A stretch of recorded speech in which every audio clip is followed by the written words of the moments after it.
కానీ ఇప్పటిదాకా ఒక నిధులు లేవు, ఒక చట్టబద్ధత కలిగించినటువంటి కమిటీ లేదు. ఈ రోజు అన్ని విద్యలో కానివ్వండి, ఉద్యోగాలలో కానివ్వండి, ఇంకా ఏ విషయాలలో కూడా మరి ఈడబ్ల్యూఎస్ పూర్తి స్థాయిలో అమలు అవుతుందా లేదా అతి గతి లేదు. మరి గవర్నమెంట్ ఏ గవర్నమెంట్ అనే కానీ ప్రభుత్వం అనేది వచ్చినప్పుడు జాతీయ స్థాయిలో కూడా ఈడబ్ల్యూఎస్ కమిషన్ ఏర్పాటు చేయాలనే ఒక డిమాండ్ ఈ రోజు ఇక్కడ రెండో నిరసన దీక్షలో కూర్చున్నది. అదేవిధంగా టెట్ కానివ్వండి, ఉపాధ్యాయులు కానివ్వండి, ఇంకా ప్రతి ఒక్క దాంట్లో మాకు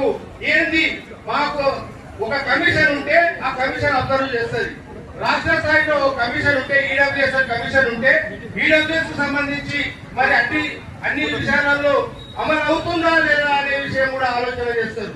కాబట్టి మీరు కేంద్ర రాష్ట్ర ప్రభుత్వాలతోని ఈ ఇందిరా పార్క్ రెడ్ల నిరసన దీక్ష నుంచి రెడ్డి సంఘాల డిమాండ్ ఈడబ్ల్యూఎస్ కమిషన్ జాతీయ స్థాయిలో రాష్ట్ర స్థాయిలో ఏర్పాటు చేయాలనేది మా డిమాండ్ అని చెప్పేసి కనీసం తెలియజేస్తా ఉన్నాము.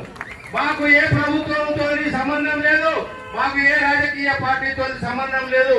మా దాంట్లో ఉన్నటువంటి ఓసీ వర్గాలలో కానివ్వండి, రెడ్డి వర్గాలు కానివ్వండి, ఈడబ్ల్యూఎస్ వర్తించే ప్రతి ఒక్క వర్గానికి ఏ రకంగానైతే జాతీయ స్థాయి నుంచి రాష్ట్ర స్థాయి వరకు అన్ని విధాలా మాకు ఒక కమిషన్ ఏర్పాటు చేయాలని చెప్పేసి మేము ఈ సభాముఖంగా ప్రభుత్వాన్ని డిమాండ్ చేస్తా ఉన్నాం. అదేవిధంగా ఇంకా చాలా ఉన్నాయి.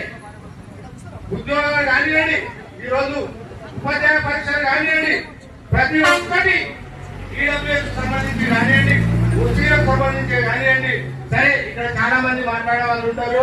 మరి అందరినీ కూడా మనకు అందరూ కూడా మాట్లాడే అవకాశం ఇవ్వాలి. కాబట్టి ఈ ఈడబ్ల్యూఎస్ మాత్రం మనం ఇక్కడ కూర్చున్న పెద్దలందరికీ నా విన్నపం ఏంటంటే, ఈడబ్ల్యూఎస్ మన జిల్లాలో కానివ్వండి, మన తాలూకాలో కానివ్వండి, మన బస్తీలలో కానివ్వండి, ఎంఆర్ఓ కానివ్వండి, ఆర్డీఓ కానివ్వండి, ఈ సర్టిఫికేట్లు ఎందుకు పనికి వస్తాయి, ఎందుకు తీసుకోవాలని మాత్రం చెప్పాలని మీ అందరితో నేను మనస్ఫూర్తిగా మనవి చేసుకుంటూ ఈ యొక్క అవకాశం ఇచ్చినందుకు ప్రతి ఒక్కరికి పేరు పేరున ధన్యవాదాలు చెప్తున్నాం.